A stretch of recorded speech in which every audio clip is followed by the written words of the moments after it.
খুব অপ্রীতিকর একটা পরিস্থিতি তৈরি হলো। অগ্নিমিত্রা পাল তিনি কিছু বক্তব্য রাখলেন, একটু বলতে। অগ্নিমিত্রা পাল ম্যাডাম অসভ্যতার নিদর্শন ছাড়িয়ে গেলেন। একটা সম্প্রদায়কে ক্রিমিনাল, অর্থাৎ আমরা যারা মাইনরিটি মুসলিম সম্প্রদায়, আমরা অর্থাৎ আব্দুল কালাম ক্রিমিনাল, আমাদের আবুল কালাম ক্রিমিনাল, আমাদের রাষ্ট্রপতি ফখরুদ্দিন আলী আহমেদ ক্রিমিনাল, পুরো একটা সম্প্রদায়কে ক্রিমিনাল ট্যাগ করে দিলেন।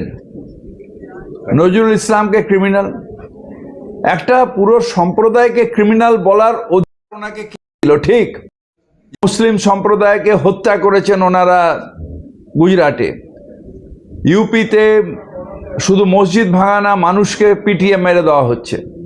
কিন্তু বাংলার মাটিতে দাঁড়িয়ে যখন সর্বধর্ম সমন্বয়ের এটা পীঠস্থান, সেখানে ওনার আস্পর্ধা হলো কি করে যে ওনারা একটা সম্প্রদায় ক্রিমিনাল বলেন। ওনাদের ডাবল ইঞ্জিন সরকার যেখানে আছে উনি অনেক রকম অত্যাচার করতে পারেন, কিন্তু এটা বাংলার মাটি, এখানে হয় না। বহু স্বাধীনতার সংগ্রামী যারা মুসলিম সম্প্রদায় থেকে এসছেন, কিন্তু ভারতীয় হিসেবে লড়াই করে তারা প্রাণ দিয়েছেন ভারত মায়ের জন্য। এই বাংলার মাটির থেকে কয়েকদিন আগে একজন সিপাই কাশ্মীরি মিলিটেন্টদের সাথে লড়াই করতে করতে প্রাণ দিয়েছিলেন পহেলগাঁয়ের পরে। তা এইখানে একটা জাতিকে তুলে এরকমভাবে কথা আজ পর্যন্ত কেউ বলেনি যিনি উনি বলেছেন। ঠিক যে ওনাদের দল বিজেপি আমাদের ঘৃণা করে, আমরা জানি, আমাদের হত্যা করতে চায়, আমরা জানি, কিন্তু আমরা ক্রিমিনাল নই। আমরা ভারতের সন্তান, ভারতের জন্য প্রাণ দিয়ে এসেছি, ভারতের জন্য প্রাণ দেব। আমরা কেউ ক্রিমিনাল নই, আমরা সবাই ভারত মায়ের সন্তান।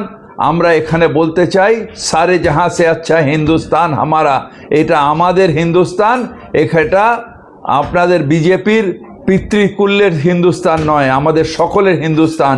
হিন্দু, মুসলিম, শিখ, ইসাই, আমরা সবাই ভাই ভাই, শান্তিতে এই ভারতে থাকতে চাই।